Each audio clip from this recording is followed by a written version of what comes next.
Welcome to MuggleCast, your weekly ride into the Wizarding World fandom, where we go chapter by chapter through the Harry Potter books and keep you updated on the forthcoming Harry Potter TV show. And this week we have some TV casting news, and everyone needs to be ready for inspection because we are diving into Order of the Phoenix, Chapter 15, the Hogwarts High Inquisitor. I'm Andrew. I'm Eric. I'm Laura. And we have a MuggleCast listener and Slug Club supporter over on Patreon joining us this week, Jordan. Welcome to the show, Jordan. Thank you. Thank you for having me. Yeah, it's a pleasure to have you here. Can we get your fandom ID? Yes, of course. So my favorite book is Order of the Phoenix, so very excited to be discussing it today. My favorite movie is The Deathly Hallows Part 2, just because of the memories I have around it when it came out. My house is Hufflepuff, so yay. And my Patronus is a dolphin. And I would consider my favorite control freak probably Hermione. I don't know if you consider her control freak, but in the first couple of books, I consider her maybe slight control freak. I couldn't think of anyone else.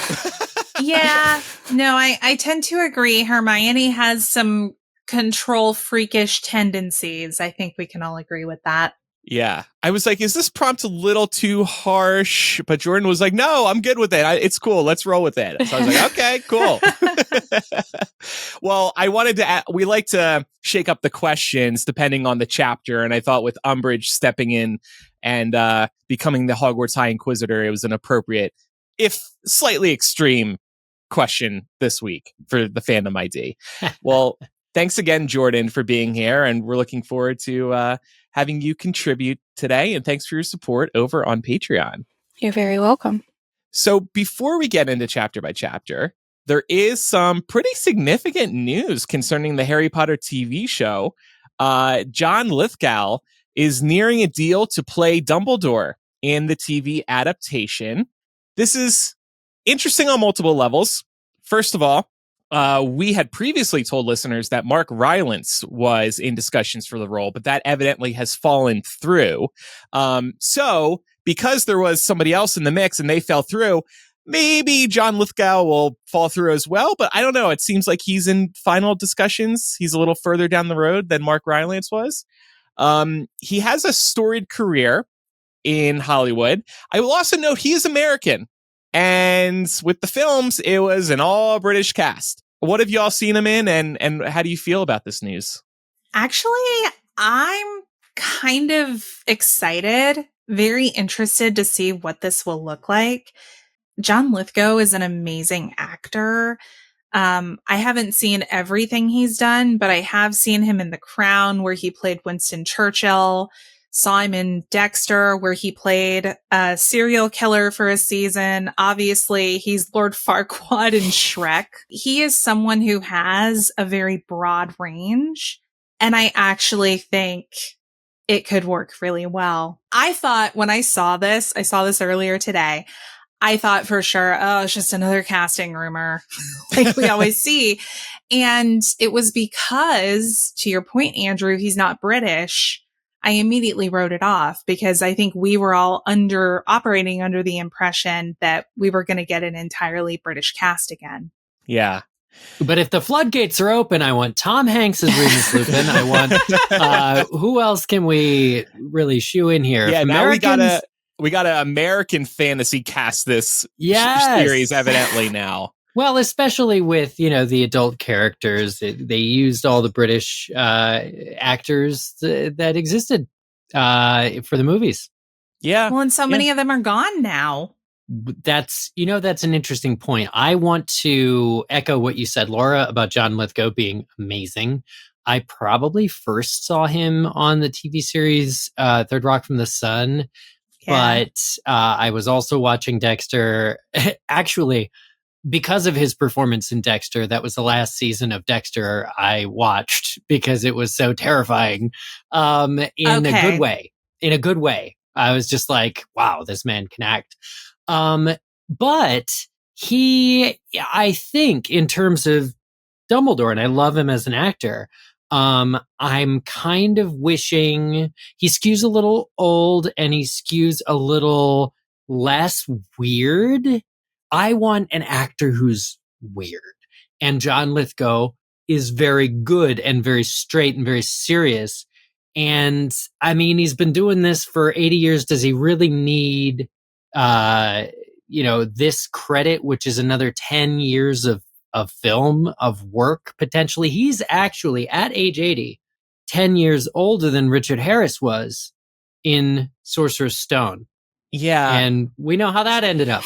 So I wanted to bring this up too. It seems risky, with all due respect to him, and I'm sure he's a healthy, happy guy. He wants this role, but he's 79 years old, and this is a 10-year film project. Of course, he won't be totally involved with Deathly Hallows, but he's going to be involved for the majority of this. And why are they casting somebody so old? Because to your point, Eric, they might run into a Richard Harris situation again. Sorry, it's dark, but this honestly makes me wonder. I'm going to go back to something I theorized a year ago, I think at this point. It really makes me wonder if there is a larger plan to recast principal roles throughout the series. Just because we do know it's going to be complicated with the kids aging and trying to make that fit with this 10-year project, and not shoot when they're too young or shoot when they're getting too old for various points in it. I wonder if the plan is that with the principal cast, they're going to have a very similar setup as they did in The Crown, where they recast every couple of seasons. But those were time jumps. They're not time jumping with this series. Maybe they're more willing to recast if they need to. They might be thinking, well, we can't repeat the success twice that we had with the Harry Potter films, where we had basically the entire cast all the way through. It's just unrealistic for us to pull this off a second time. I would hope that and what I thought they were going to do is probably cast a person who skews a little young and age him up. Because you can never go raw. You can't go backwards to a certain extent. I mean, John Lithgow was the pastor in Footloose, not the remake. The original Footloose. That movie's older than I am. Okay? And I like John Lithgow. My favorite thing he's done was he was the dad in Rise of the Planet of the Apes, the first movie of the remake Planet of the Apes series. And he's great in that. He's great in everything. I don't know how I feel about this being in the world of Harry Potter. Well, I know him mainly from How I Met Your Mother. He was Barney's dad, so he came on later in the series. I have mixed feelings. I think he would be great as a movie 1 and 2 Dumbledore, so the calm, collected one. But when you go into yelling about putting your name in the Goblet of Fire, I don't think he would be the right cast, which we don't want that anyways. So they could keep him calm. Yeah, they could actually keep him calm. That's what I want, an actor to deliver that line calmly. I think he would make a great calm Dumbledore from the roles I've seen him in.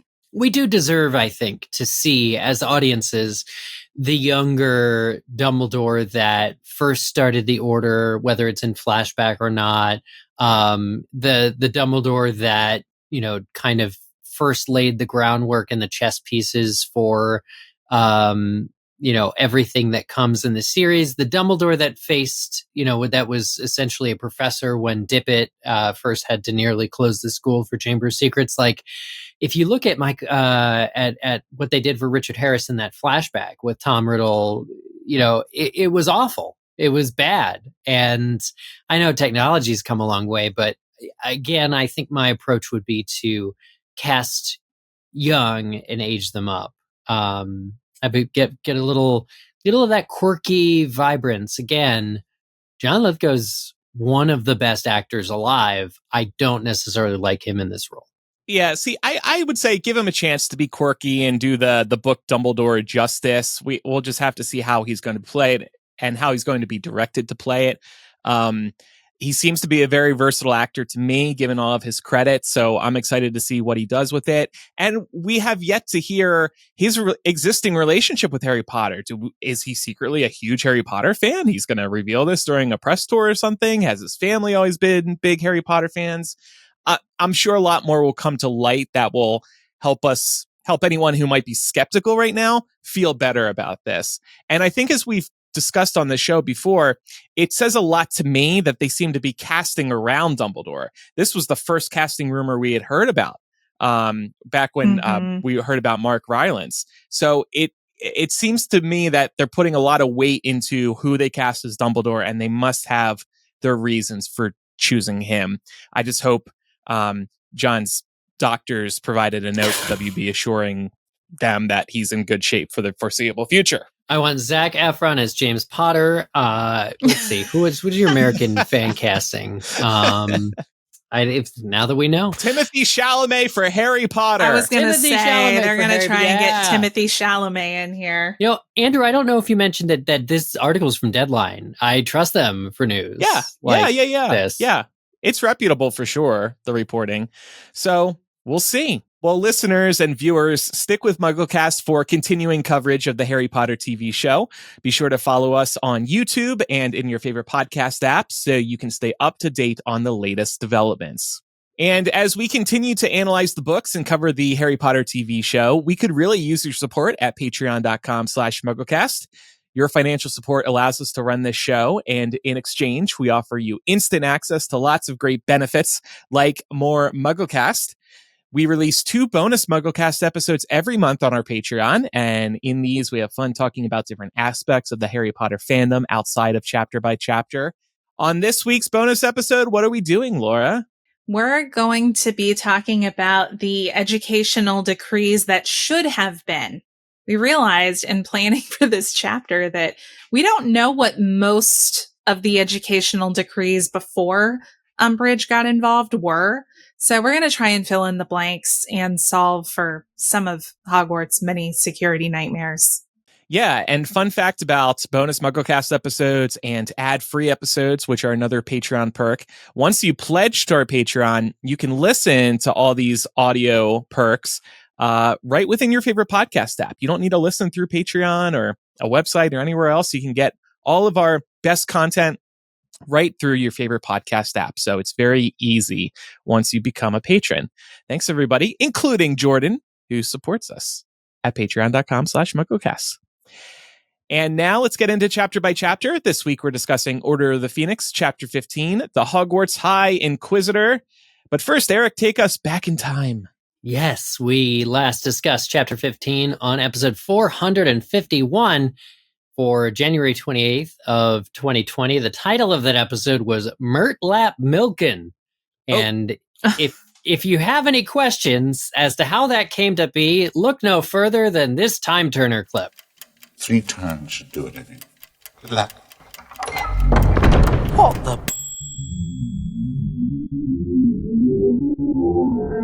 Episode 451. What exactly is essence of Murtlap? Like, what do they do to that poor creature to get the essence out of it? Like, do they squeeze it? Well, you slit its throat. No.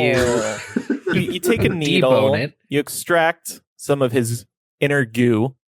He's got tentacles, these Murtlaps. So maybe you just pluck a tentacle off of his back. You squeeze the tentacle like you would maybe with a squid? Yeah, or like you milk it like a cow. The ink comes out. You milk it like Murtlap milk.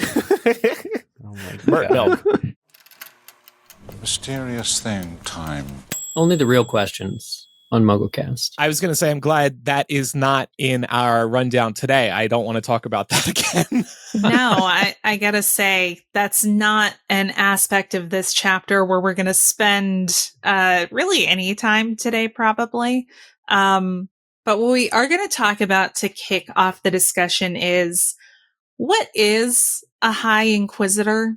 I think we all have some sense of what this means, right? But I got curious and wondered what other examples we might be able to draw from to give us a full picture of what a High Inquisitor is. So according to our AI overlords, a High Inquisitor typically refers to a high-ranking official within an inquisition, often considered the leader or chief investigator with significant authority over other inquisitors, usually tasked with hunting down and interrogating individuals deemed heretical or dangerous to the established order. In popular culture, this term is most commonly associated with the Star Wars universe, where a High Inquisitor is a senior member of the Inquisitorius, a group dedicated to hunting down surviving Jedi after the Jedi Order's fall, directly reporting to Darth Vader. So that's good information. I didn't realize that Star Wars was better known for having a High Inquisitor than Harry Potter, but today Harry learned. Potter did it first. You know. Did it? Yeah. I mean, yes. I want to say yes. When did Star Wars come out? Well, so in terms of the Inquisitors or whatever they would call it, that didn't probably get fleshed out till Clone Wars at the very earliest, and that was after Book 5 came out. So Eric just out nerded Laura. She didn't see that coming. No. Specifically about Order 66 and everything that happened after that. Like, okay, I don't know that, but when was it established in the canon? Is the question. Not when was it fleshed out. It's when was it established in Star Wars canon? In the films, there is no mention of the Inquisitors. Okay. Well, there we go. So I guess Harry Potter did it first. Somebody tell Google AI, Gemini. Also, Mark, don't at me if I'm wrong. Hamill? Please at me, please.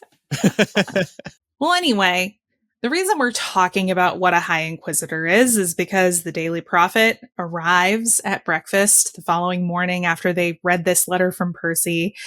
And Dolores Umbridge has a big front page article talking about how she has been appointed as High Inquisitor to Hogwarts. And the article in the Prophet goes on to say that in the dead of night, the ministry passed surprise legislation giving itself an unprecedented level of control at Hogwarts, which is why Umbridge has been appointed.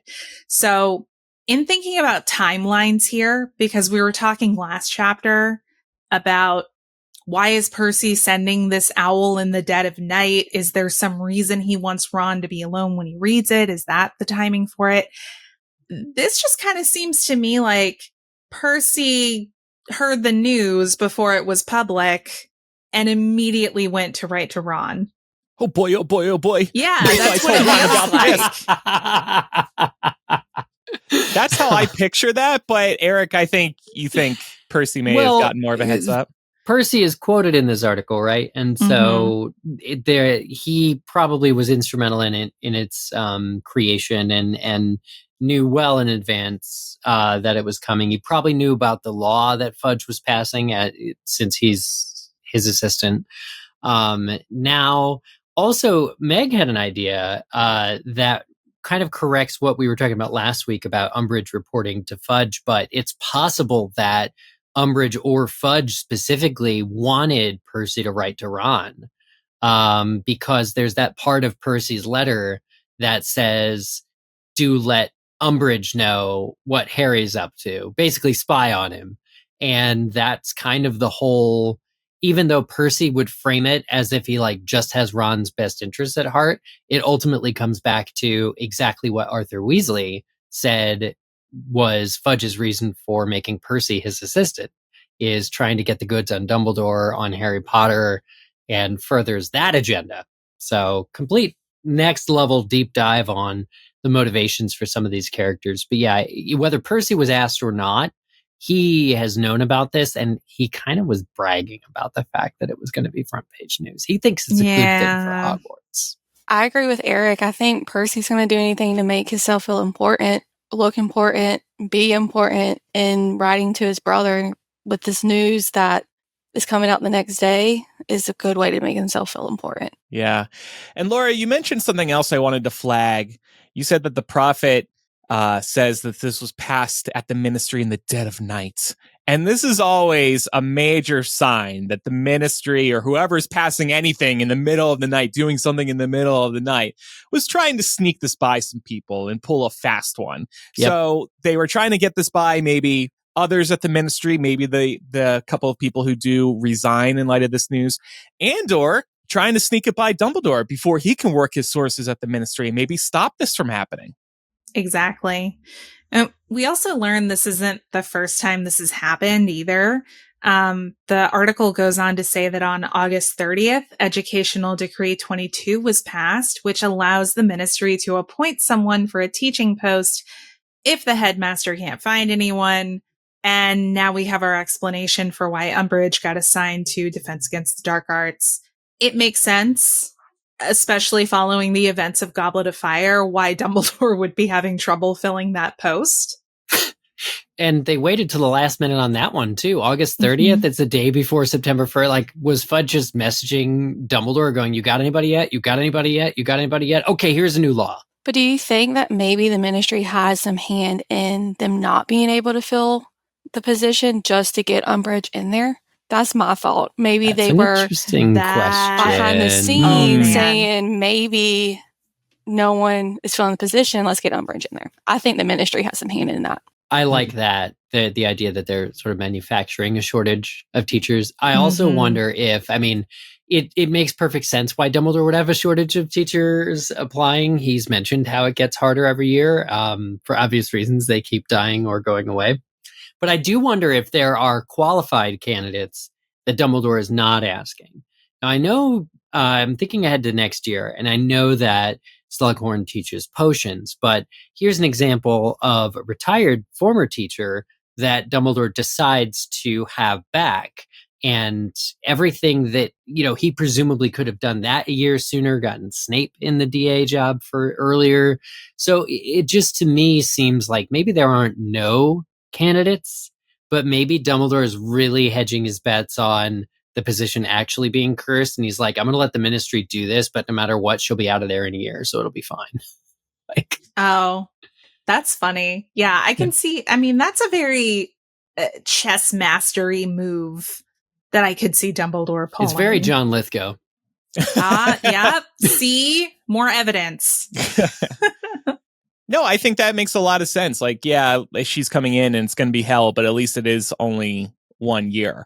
And then in terms of Slughorn, Eric, do you think it's something where he's like, I'll only call him in if I absolutely positively run out of other options. And then, oh, sorry, buddy, but I need somebody and I don't want another pick from the ministry. Right. Well, he gets Slughorn on board by dangling Harry Potter in front of him. But he could have done that at any one of the previous 6 years to get Slughorn back teaching potions and maneuvering Snape into the position. But it works out perfectly in the next book because that's the year that Dumbledore knows his own days are numbered and that he's got to get Snape to kind of do everything Snape has to do in the next book. Yeah. I think Dumbledore did all on purpose because he knew he was dying. Yeah. Jordan, where do you fall in the grand Dumbledore debate? Are you pro Dumbledore? I have mixed feelings about Dumbledore. Critical of him? Okay, that's mixed the feelings. right answer. Yeah. I love him, but I also do not like a lot of his decisions. Okay. I think, honestly, that we're meant to question Dumbledore. Yeah. That's the whole reason that's such a big subplot of Book 7. Is questioning his credibility. So I think any reader that's skeptical, at least, of Dumbledore is doing exactly what was intended. Yeah, that's fair. Something else I wanted to bring up from the Prophet article, they note that some say Hogwarts has failing standards. But I'm wondering what these standards are. I don't think they're academic standards, right? Because there doesn't seem to be an issue with students either struggling to graduate or struggling post Hogwarts. So is this just more bluster from the Prophet or their alleged sources just to further discredit Dumbledore? Alleged sources is a good way of putting it. Yeah, because then you look at who they ask for their articles and it's like Lucius Malfoy, former and Death Percy. Eater. Yeah, Lucius Percy. From his mansion said the following. Yeah, from his luxurious mansion. I'm surprised they didn't mention the albino peacocks in this article. While stroking his albino peacocks, said the following. Yeah, it's just it's slander or libel, I guess, because it's in writing. But when I'm reading, if I'm a parent with a student at Hogwarts and I'm reading these types of articles and I'm hearing about failing standards, I'm wondering what standards are they talking about? And I would like to think that witch and wizard parents are reading these articles from the Prophet with a critical eye and questioning what they're reading because there's some clear BS in here. Yeah. Yeah, but it's their only news source. The Prophet is their only source of news. It's been reporting all summer. It's done like an extensive hit job on Dumbledore, the leader of Hogwarts, the headmaster of Hogwarts. So the failing standards, the fact that there's no sources cited on this shows that they don't have to do that sort of thing. The poison is sunk in at this point. And to be honest, when they're talking about failing standards, they're not really bringing up the actual academics. I mean, maybe with Hagrid, but apart from that, the quality of the academics isn't really what's on the table. They're actually using falling standards at the school as a stand-in for, we believe that there are subversive activities and subversive characters being allowed to be around our children. We're going to protect the children. It's just thinly veiled racism, in many cases against werewolves, half-breeds, Yeah. Well, we here at the show do need to be able to pay our bills so that they don't come at us and say that we have failing standards. So we'll be right back after these words from our sponsors.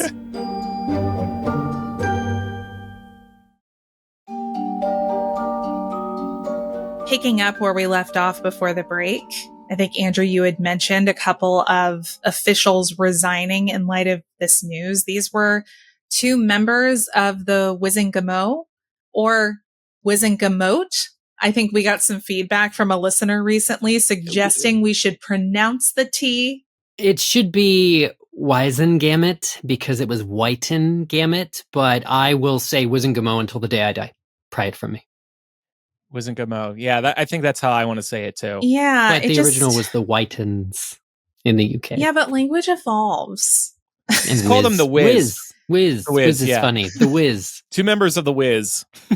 Not to be confused with the musical. I was going to say that gets confusing. Well, anyway, I'm just going to say Wizengamot. Sorry, not sorry. So these 2 members resign in protest at the announcement of the High Inquisitor. They think that this is a clear representation of government overreach. And I think that we would all agree here on this panel, but I wanted to ask, how far is too far for the ministry to be involved at Hogwarts? It is a public school. Mm-hmm. We do know that it is funded by taxes, presumably. It's funded by the ministry. Mm-hmm. So what should ministry oversight of Hogwarts look like? I think there does need to be some sort of reset, and hopefully there was after the events of the Wizarding War, the second one. I would just like to see a better relationship between the ministry and the school and the headmaster or headmistress at the time. Appoint a team at the ministry who is mutually agreed upon by both sides, meaning the school and the ministry, and then try to maintain as good a relationship as possible. Right now, it doesn't seem like there's really a healthy relationship between the school and the government, and there's room for improvement. There's supposed to be a board of governors we hear about from time to time. Lucius Malfoy bribed all of them in book 2. Yeah, so that's a wreck. Well, is that like it's a wreck, but at least it was established. That's probably one of the earlier educational decrees. The one thing I'll point to as far as is this overreach is that there's only been 21 educational decrees signed into law, or 22 and 23 in this chapter. And that presumably goes back to either the beginning of Hogwarts 1,000 years ago, or the beginning of the Ministry of Magic, if that happened later. That might have been like a little later, actually. So 21 educational degrees over 1,000 years. And now Umbridge is about to pass like 30 more, is absolutely insane power hungriness, etc. Like, it was probably, one of them was probably like the right of Hogwarts to provide food for its children, or so, crazy. Not like the student groups forbidden and the heavy hand that Umbridge comes in with. So if it's not already outrage or overreach, it's about to be. Totally. But maybe, Eric, these numbers that you present, and I'm glad you did this math here, imply that the relationship between the school and the ministry has actually been pretty good until recent years. Also, there's no basis for comparison either. It's not like there's other schools. in Mhm. Europe. It's not that this ministry has like a board of education that's going to have standards that are set for all participating schools and educational places. Like that doesn't exist. And so instead you have an opportunity, I guess, for this very politicized, like, no, you can't do things this way. You have to do things this way kind of approach that Fudge is now trying to cram through. You know, it's crazy to me that we never heard anything about a new educational decree after Moaning Myrtle got killed. And then 50 years later, after it happened again. Mhm. Like, that is odd to me. Like in the States, we have school boards, the government. I mean, they're not hands-on, but we do, well, have the Department of Education at the moment. So yeah, I mean, I kind of agree with all of y'all. There has been involvement, but not to the extent where it's getting ready to be. Yeah. Well, and unfortunately for Harry, his day is not about to get any better. In fact, he's about to see a whole lot more of Umbridge throughout the day, unfortunately for him and for us. But before that happens, he goes to our favorite potions masters class, where Snape hands back homework, informing the students that he has graded their homework on using the OWL exam rubric. Basically, the O for outstanding, E for exceeds expectations, A for acceptable, P for poor, D for dreadful, and maybe T for troll. We don't get confirmation of whether or not anyone in the class gets a T for troll. But Harry does get a D. Ron gets a P. And I think we're led to assume Hermione gets an A. Probably. Yeah, she did. Of course she did. She's a know-it-all. It's crazy if even Snape can't find enough wrong to give her a lower grade, but she's good at what she does. Honestly, that probably means that she's actually better than an A. Like, I would imagine if Slughorn graded that assignment for her, he would give her higher marks. Yeah. Yeah. I mean, and an A isn't that good on this scale. It's basically a C, right? Hey, C's get degrees. That's true, but Hermione wants more. Degrees. Here's the thing. I'm starting Don't to think listen to me, Snape, kids. I'm starting to think Snape is not a nice guy. I'm also starting to think that he should have warned the students that this would be graded as such. Here's a wake-up call. You're all failing is not instructive of what they could do better. I mean, unless he's writing 1 page of parchment length letter to each student about how their essay could be improved to OWL standard, then all he's doing is being a jerk. Yeah.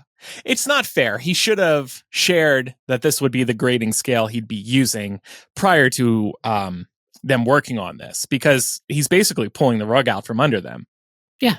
It's a nice practice lesson, but tell us up front that this is how you're going to grade our scare work. tactics, shock tactics. This is all in Snape's repertoire. I'm starting to think he really enjoys being cruel.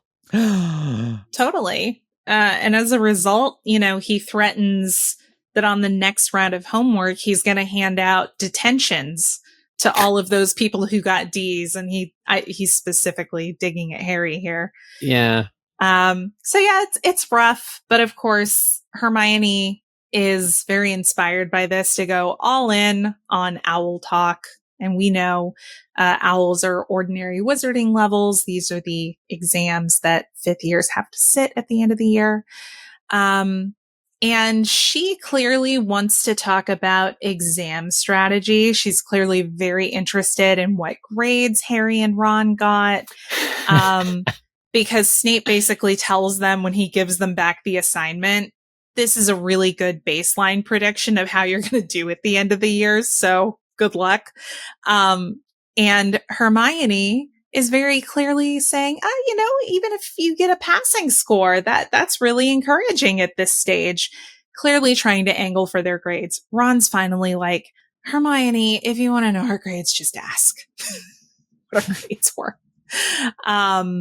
And it is an uncomfortable conversation that is thankfully, interrupted by Fred and George and Lee Jordan, which is where we hear about T for troll as well.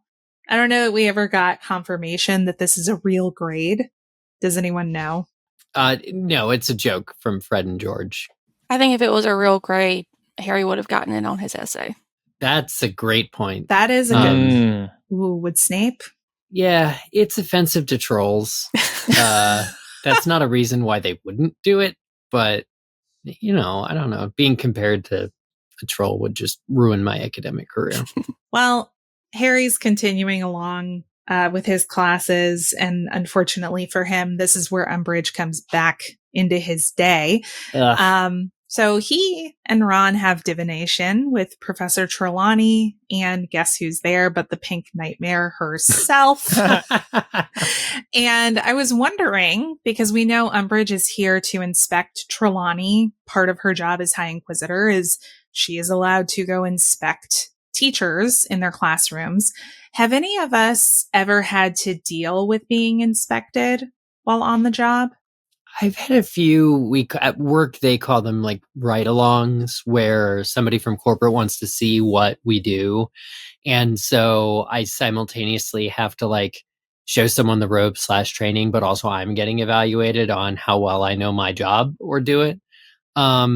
And I try and not betray any ounce of, oh, I'm nervous here. But yeah, I mean, you got to ultimately show these higher ups a good time, or ultimately your boss is going to hear about it. So in another life, honestly, at this point, I was a teacher and I definitely had classroom inspections. Those are pretty normal. They can be for assessing the quality of your lessons, or it can also just be for new teachers who are shadowing to get some experience. But I will say I've kind of been on both sides of the equation with classroom inspections, where some people, when they come to watch a class, they're like invisible. They're really good at entering the classroom so sleuthily and being so quiet that you and the students barely even notice they're there. Right. They're not intrusive in any way. And then you have the ones who make a point of walking in the middle of your class while you're actively lecturing and sitting down and clacking on their keyboard as they take notes the entire time. Those are very stressful. And I honestly kind of felt for Trelawney in reading this chapter because of that experience. Yeah. This is a different kind of evil that we are seeing from Umbridge in the scene with Trelawney. And McGonagall handles it better, but Umbridge tries to mess around with her in the same way she did Trelawney. She's quizzing Trelawney in front of all of the students and then making her try to make a prediction too, on demand, on command. I don't love any of this, of course, right? We're supposed to feel sad a little bit for Trelawney. Also, she did not really have any ability to defend herself on these things. Like, there's a point to be made where it's like the inner eye doesn't see on command. Okay, great. She says that.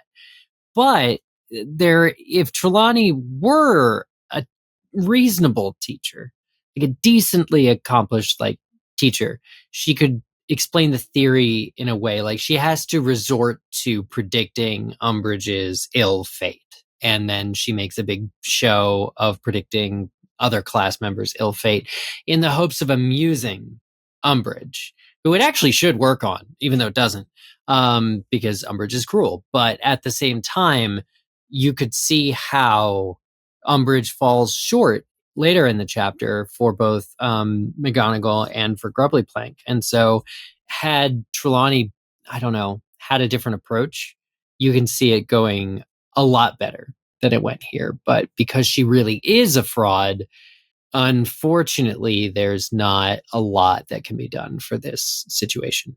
Yeah, I found myself thinking Trelawney could have played this off way differently by just sort of assuming those mystic tones she takes and putting on a smug expression and saying, oh, my dear, the inner eye does not see upon command, and, best be wary those who try to push it, or something like that, instead of seeming nervous and desperate. Yeah. I mean, everything in her body language, her tone, the way she reacts, it just, not helpful. Yeah. Well, and she Not does try to believable. make that excuse, but the way that she does is messy. And honestly, I would buy it. The inner eye cannot see upon command. That makes sense to me. You can't pull any old prediction out of a hat whenever you want. That doesn't seem right. They have to come to you in the right moments. Well, she could immediately have brewed up a batch of tea and then read the leaves and told Umbridge what she meant. But there's no confidence. And this is hard. Some people don't do well under pressure. I'm a person who, unfortunately thrives under pressure. So it's I'd be enthralled and engrossed and trying to combat the issue. But Trelawney's going to crumble. Mm-hmm. Now, that all said, Trelawney's prediction about Umbridge being in grave danger isn't totally wrong. I mean, she gets into trouble by the end of the book. And look, everybody ends up in grave danger at some point of their life. So Trelawney did her best in the moment. And again, it's the way Umbridge handled this was a different type of evil than what we've seen from her so far. Because this was not the right place to be interviewing her in front of her students while she's trying to teach a class. Yeah, that's the other thing, it's ridiculous. too. I mean, Harry and Ron are able to eavesdrop very easily because Umbridge is just trailing Trelawney around the room while Trelawney's actually trying to engage with her students. And I mean, I think this all boils down to, and Eric, I think you were alluding to this, Umbridge just doesn't think divination is a serious subject. And divination as a subject is, I think if she had enough time, it would likely end up on the chopping block because she doesn't understand it, right? Yeah. She's looking to crank out some wins. She's looking to discredit as much of Dumbledore's staff as possible. That's what this is all about. Because a poor reflection of the staff is a poor reflection on Dumbledore. And so, unfortunately, not only is Trelawney being assessed, she's being assessed by somebody who actively wants to find fault. And Trelawney's essentially the weakest link. That's why she's the first one to go. She makes it really easy, unfortunately, for somebody who is evil to oust her. Yeah, I think she already went in there knowing she wanted to get rid of her. Yeah. 100%. I agree. Jordan, do you think that Umbridge came to Hogwarts with a target list already of the people she wanted to get rid of, the subjects she wanted to get rid of? Yes, I can see the point of that, or her having that in her mind.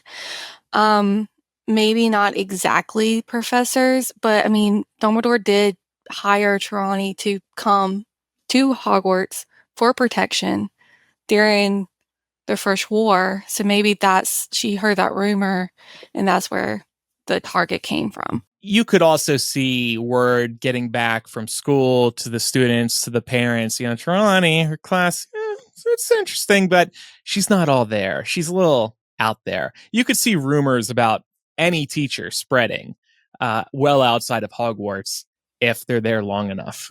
Mm-hmm. Also, if we kind of ascribe a bigger motive to the ministry, and this year is all about the ministry wanting to disarm the students that might rise up against them, what better a way to make them even more powerless than to remove their ability to see the future? Assuming divination was correct, assuming divination is a real thing that you can do as a witch or wizard. And I'm sure it is, actually. Not the way Trelawney teaches it, but the fact that it's another opportunity for the ministry to make themselves the almighty authority about what is going on, what's going to happen, what things mean. Any class or head of a class that purports to tell you what things mean other than what the official company line is bound to be threatened in this kind of regime. Okay, well, I predict that this is not going to be the last classroom inspection we see this chapter. So we'll be back. We'll be back with more Umbridge in just a moment.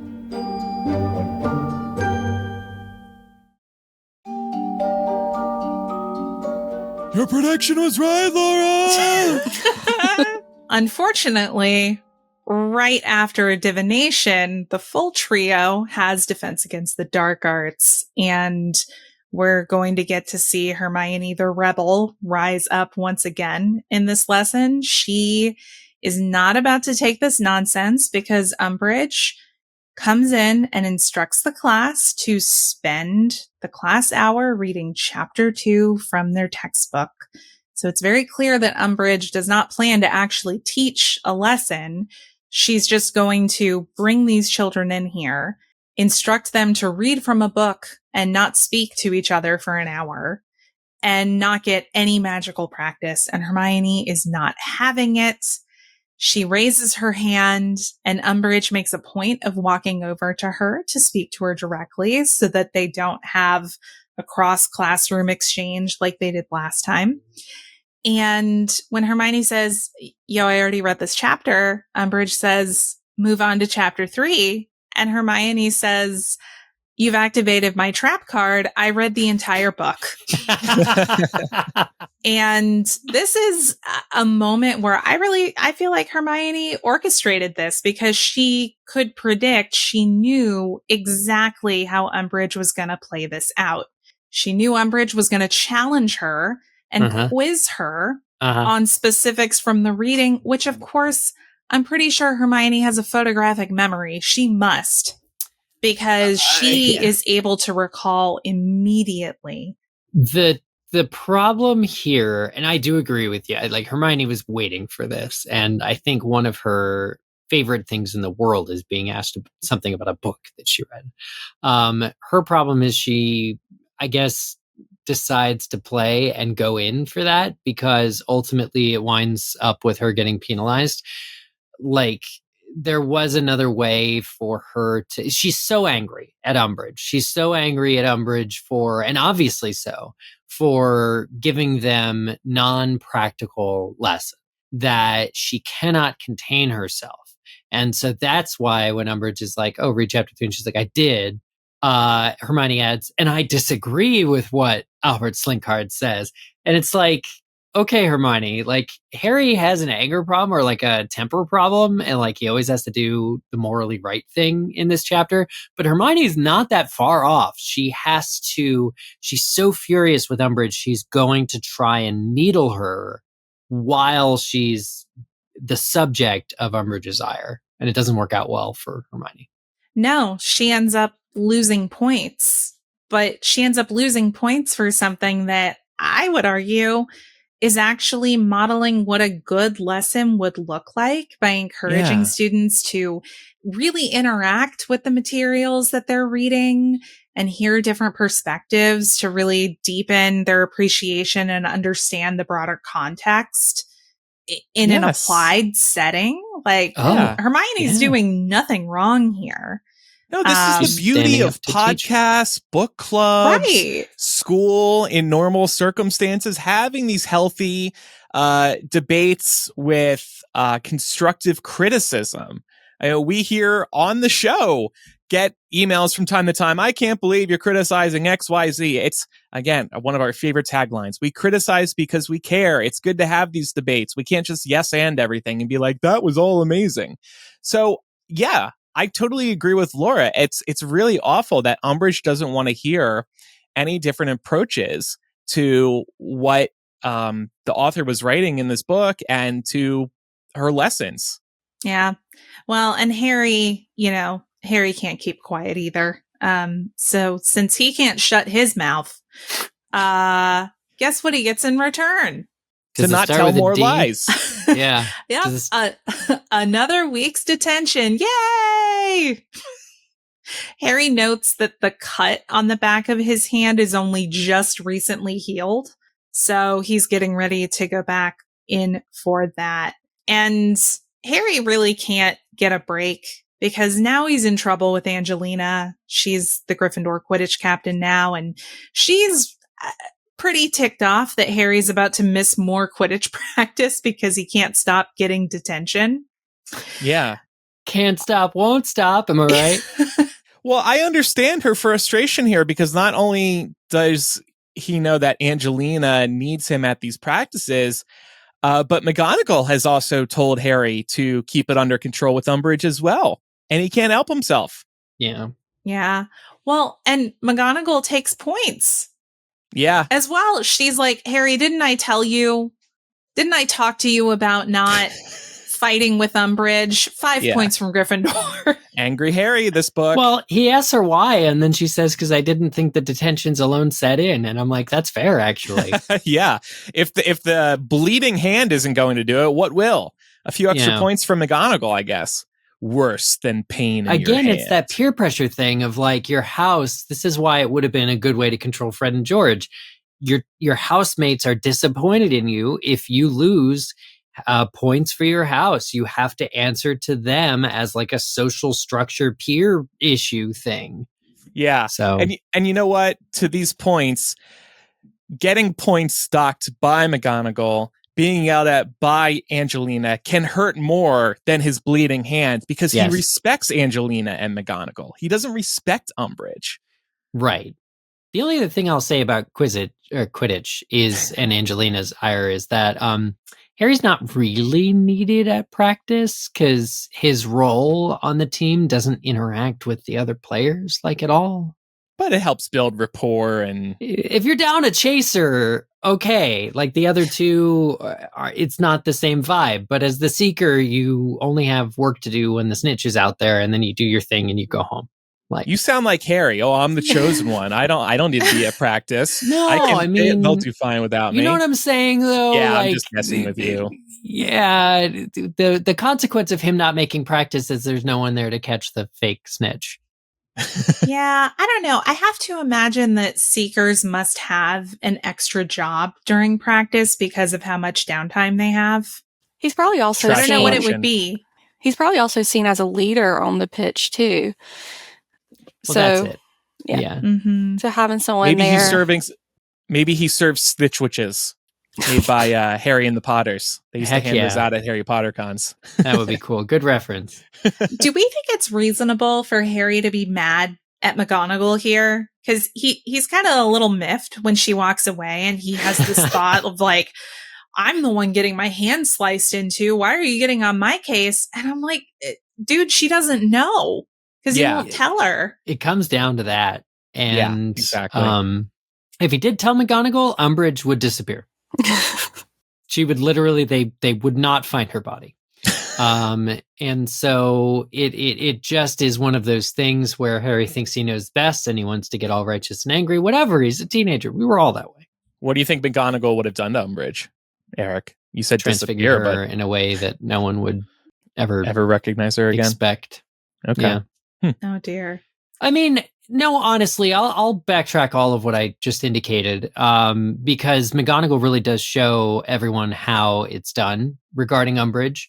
The fact that McGonagall is inspected by Umbridge and essentially calls Umbridge out on all of the interrupting, saying, how are you supposed to get a good idea of what class is like if you keep hemming, during this class? Sit down and let me take control. And she takes control of the class. The way you win against somebody like Umbridge is by being confident and by knowing your stuff. And resisting doesn't look like the way Harry does it. Resisting looks like the way McGonagall does it. Yeah, McGonagall's approach is very much to make the experience as uncomfortable for Umbridge as she possibly can. It's not about trying to drive her out of the classroom. It's about making her look like a fool. And she does very successfully. Do we think this is a more effective resistance method than student-led protest at this stage? Yeah, because the other risk of really going for Umbridge's jugular is Umbridge can potentially get rid of McGonagall. So she has to walk a careful line. And McGonagall's strategy seems to work because, as we'll get to in a minute, she takes a different strategy with Grubbly Plank. She's more hands-off and watching the lesson until the end. What do you think, Jordan? Do you think McGonagall is modeling a better method of resisting than what Harry's doing? I do. I think I don't think she'll ever respect McGonagall, but I think she respects that method more, and it will get the situation further than the way Harry's doing it. Because the way Harry's going about it, she's just getting more angry, and it's not helping anything. So I do think it's more effective. Yeah, you can't get emotional. That's kind of where you fail, is when you've gotten emotional, they've won. Mm-hmm. Yeah, and that's exactly the strategy that Harry's been taking. He doesn't want to show any pain when he's in the detentions. Though the funny thing is he does get emotional elsewhere. Well, to the point that was made, it feels like Umbridge is everywhere. I was reading this chapter and I was like, does this woman have a time turner? Like, obviously she's not jumping around in time, but she's just everywhere. And I'm like, how is she doing this? So she is, of course, surveying care of magical creatures. And she seems way more interested in grilling Grubbly Plank about Hagrid's whereabouts than she does about the actual content of the class.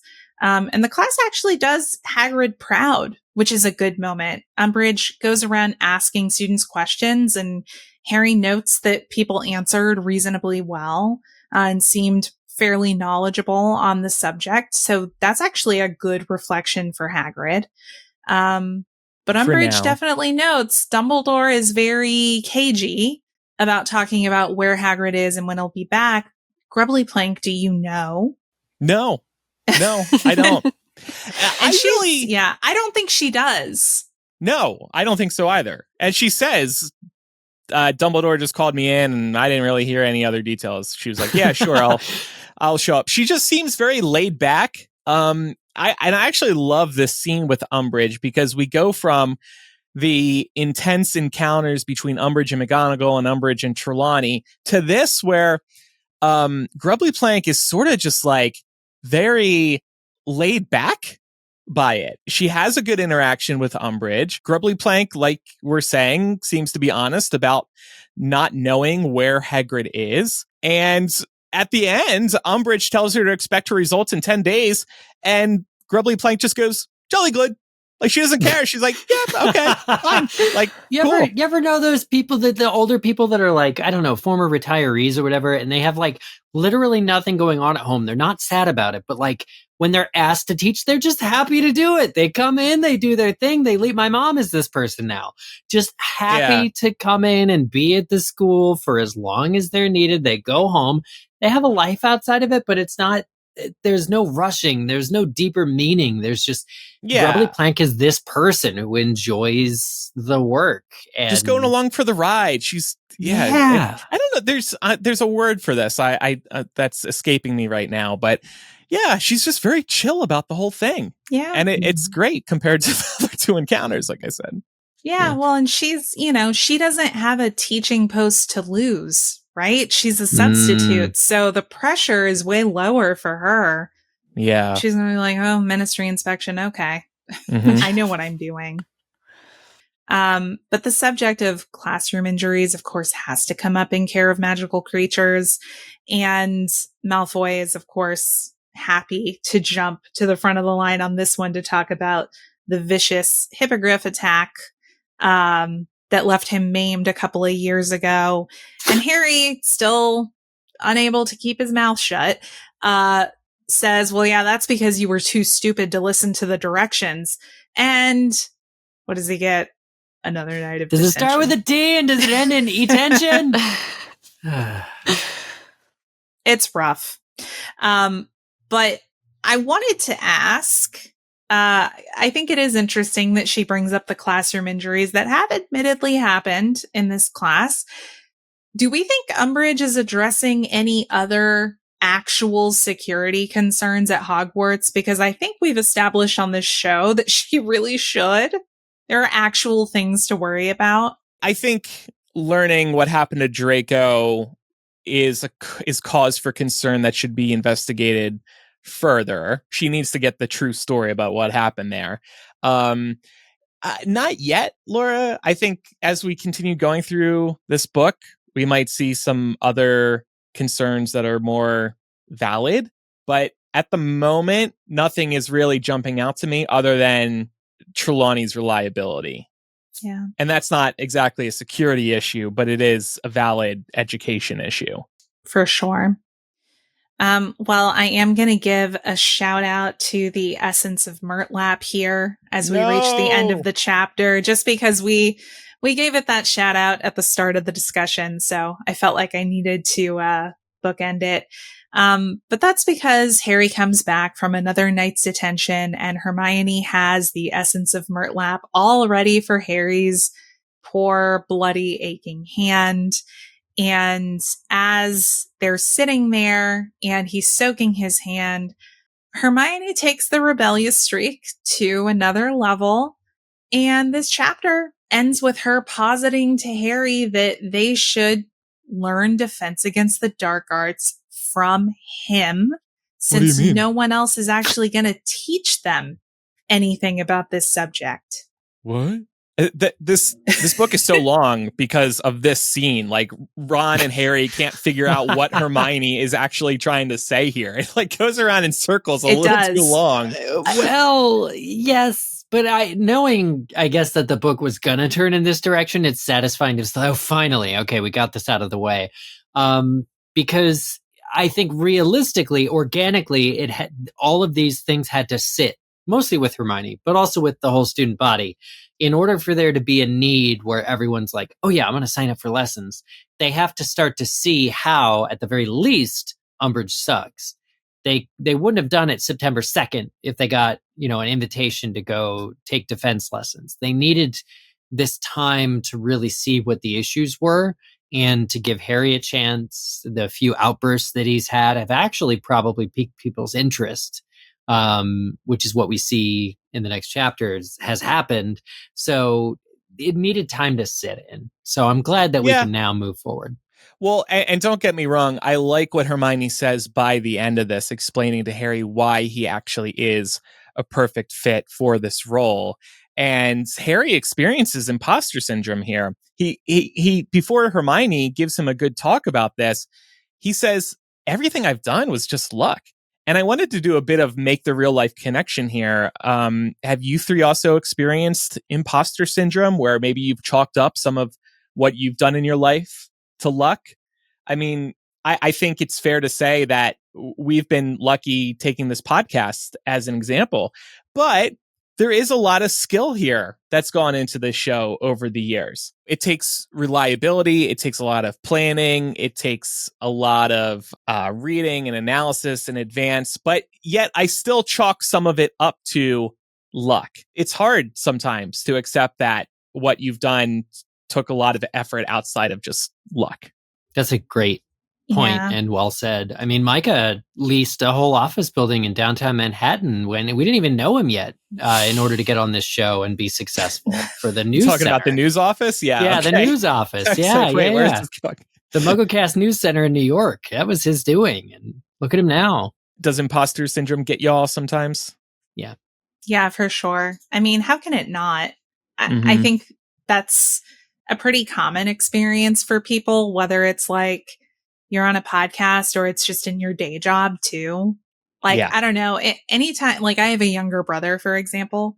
And so there'll definitely be times where like, if he asks for my advice on something, I will be like, I am not remotely qualified to answer this question because I still don't know the answer to this question. You know, I think it's a normal part of life. Familiarize yourself with the possibility that everyone around you doesn't know the answer either. Oh yeah, everybody's life stupid. Gets a lot easier when you realize that. Yeah. One of my favorite Michelle Obama quotes, and actually one of my favorite quotes ever, is Michelle Obama said, maybe while promoting a book, or she said it in a book, one of her books, she was like, I have met some of the most powerful, famous people in the world, and let me tell you, they are no better than you are. And her point was like, everybody has their issues. Nobody is better than anyone else. I was like, wow, that's refreshing. If she's met everybody in the world, basically, and this was one of her big takeaways, that's pretty cool. That strikes me, though, meeting another group or meeting people that I have high esteem for and finding they're just people. We're all just people. Yeah. But Harry, you're somebody who could lead a class. Harry is somebody that could lead a... Yeah, he manages to make it interesting. Yeah. Well, and also what it really is more like is it's like a club that Harry's the leader of. And they do point out to him, hey, the whole reason we're all so concerned about Umbridge teaching Defense Against the Dark Arts is because we know what's out there waiting. We know Voldemort's out there. She's never had to deal with him and you have. So we'll take your experience over, whatever theoretical classroom stuff she's trying to foist upon us that's not going to be helpful. And that would be a good point, even if Umbridge was teaching them things. Like, if the Ministry line was still that Voldemort isn't back, but they were getting practical lessons, Harry would still have something to offer because he's faced Voldemort. All right, now we're going to get into our MVP of the week. And I just had a fun question that made me giggle during the chapter where Professor McGonagall reprimands Dean for doing something to his mouse in class. They're learning how to darken mice in Transfiguration. And McGonagall says something to Dean, basically along the lines of, Dean, if you do that to that mouse again, you're going to be in for it. So I shall put you in detention. Yeah. What do we think, Dean Thomas? What did he do? What was he trying to do?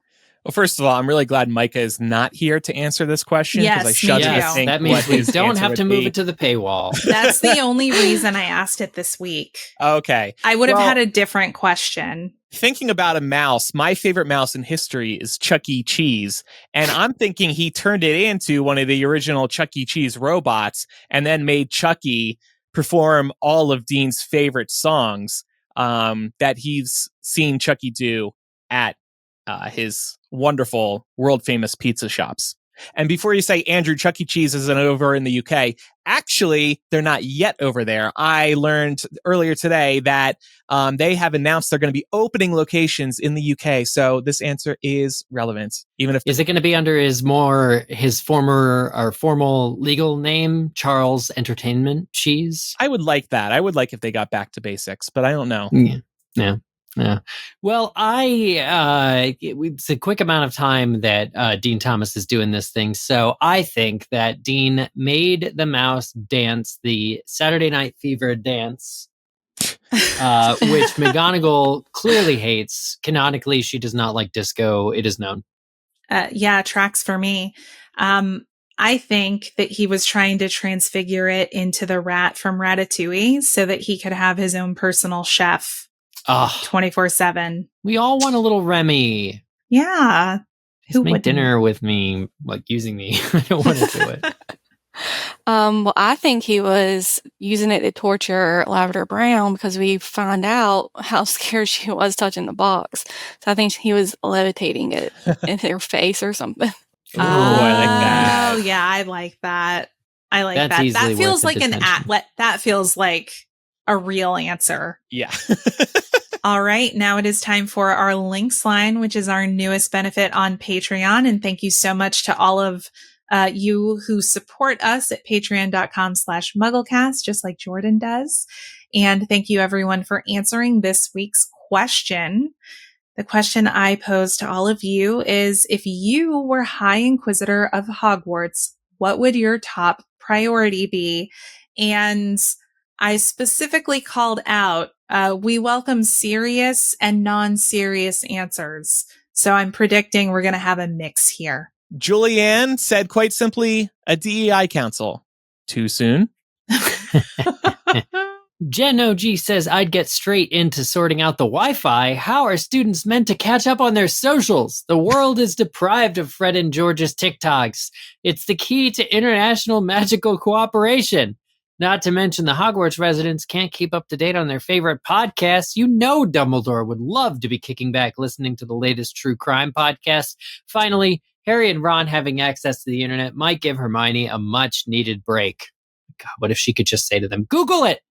Oh, she would totally do that.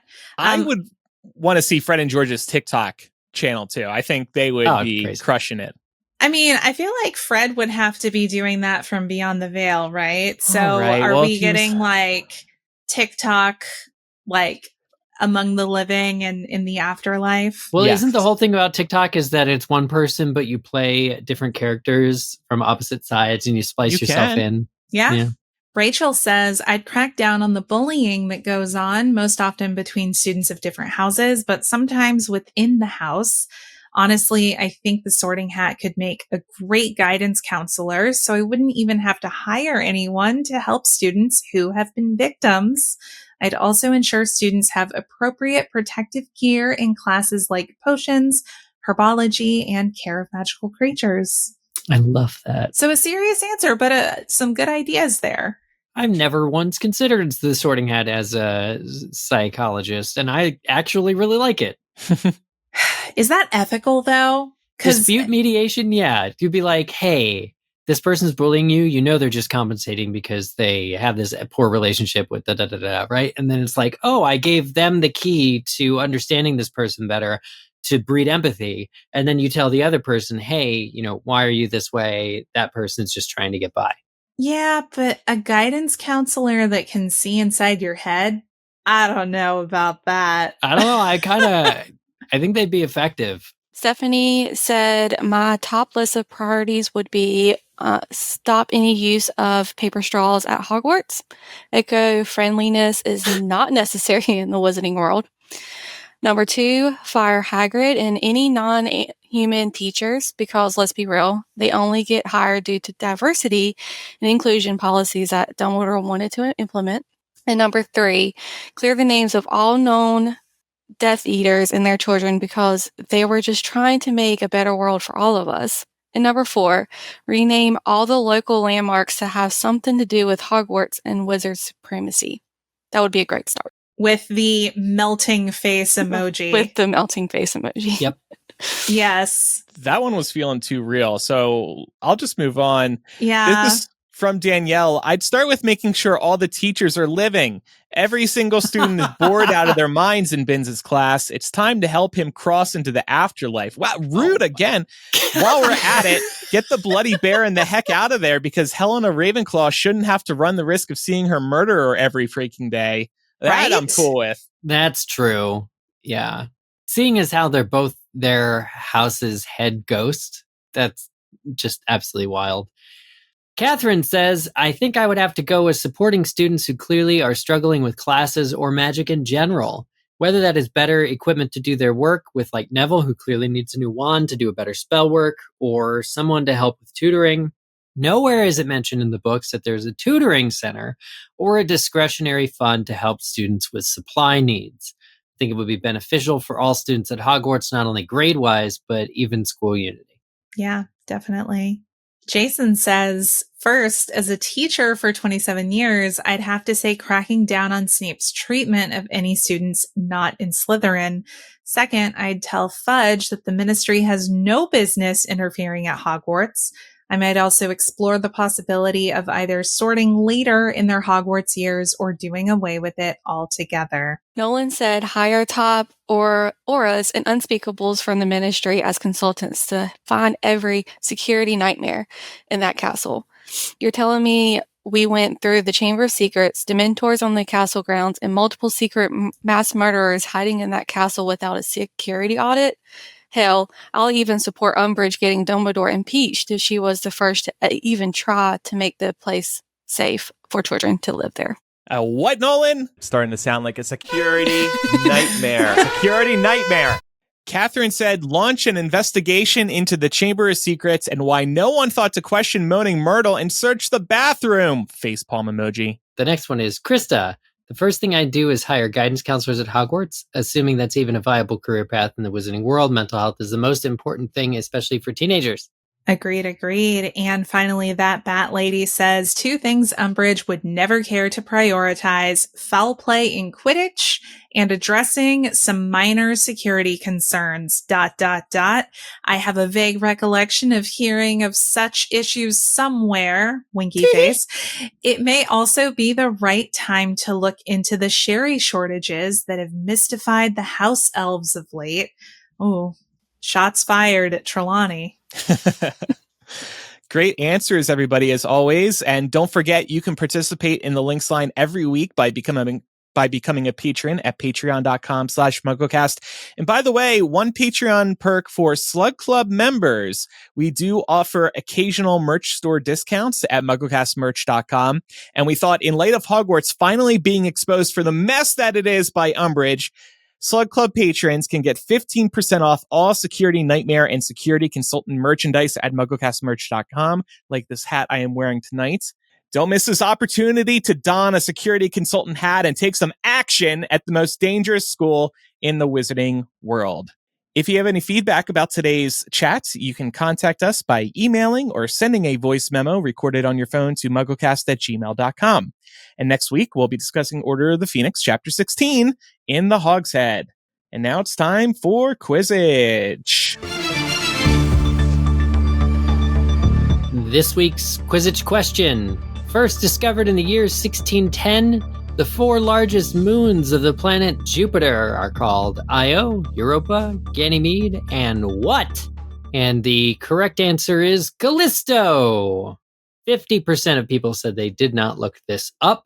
Correct answers were submitted by Buff Daddy, Elves Just Want to Have Fun, I studied astronomy in college until I realized I'd probably be in school for 18 more years, Kendrick Lamar's Dolores diss track, Lady Hermione lookalike, Patronus Seeker, Sir Snape is a vape, That's no moon, it's a space station, the humble Hogwarts post owl making no hoots and pretending he doesn't exist, the hungry Hufflepuff, and the tea leaves of foreboding.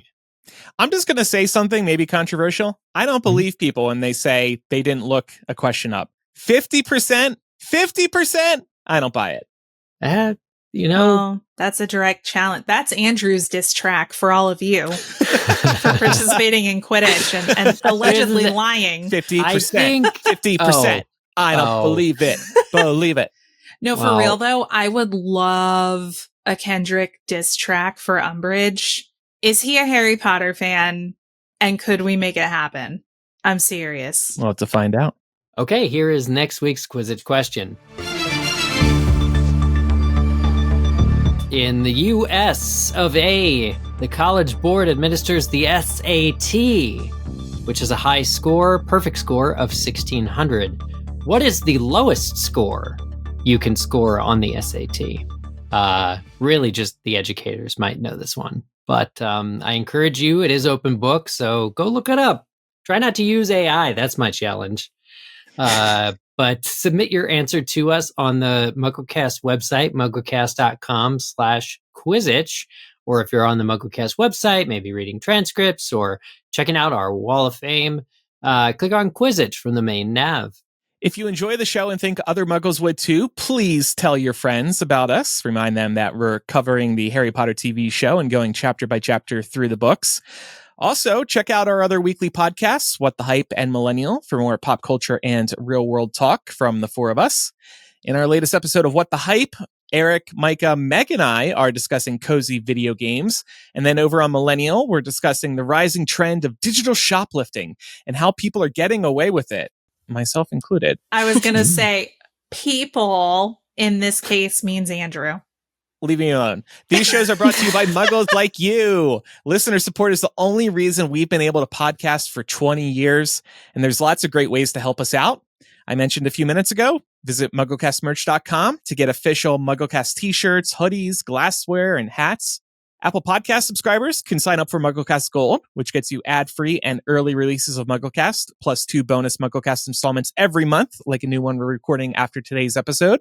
And for all of the benefits that we have to offer, pledge at patreon.com/MuggleCast, and you'll get all the benefits of Gold, plus live streams, links line participation, a new physical gift every year, personal video message from one of the four of us, and the opportunity to co-host MuggleCast one day, just like Jordan did today. Thank you for joining us, Jordan. Thank you for having me. All right, well, thanks everybody for listening to this week's episode. I'm Andrew. I'm Eric. I'm Laura. And I'm Jordan. Bye, everyone. Bye.